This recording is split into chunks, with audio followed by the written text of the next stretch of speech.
Сыграны все матчи этого тура. Ваши в целом впечатления вот по турниру в Озерах? Мне очень все понравилось. Мы боролись, старались. У нас много новых игроков. Мы все выложились, мне кажется, на 100%, как только можно было выложиться.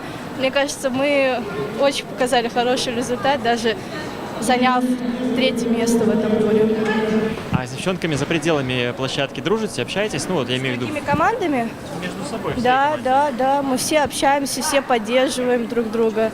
Встречаетесь где-то в кино, там, я не знаю, в кафе ходите? Ну вот такого вот я не знаю. А вот я, например, с некоторыми девочками иногда бывает, да. Но только из своей команды. С чужой я так не пересекалась никогда. А часто тренируетесь в целом? Да, ну вот у нас тренировки по выходным, по будням. Нормально нас натаскивают. Все вообще супер. И если сравнивать вот в целом по нескольким сезонам, как чувствуете прогресс в целом по турниру? Уровень растет? Да, намного. Мне кажется, намного. Вот мы с Градом-1, по-моему, тот раз в тот турнир сыграли 10-0, а в этот мы 6 только пропустили. Мне кажется, вообще отлично сыграли. Вот.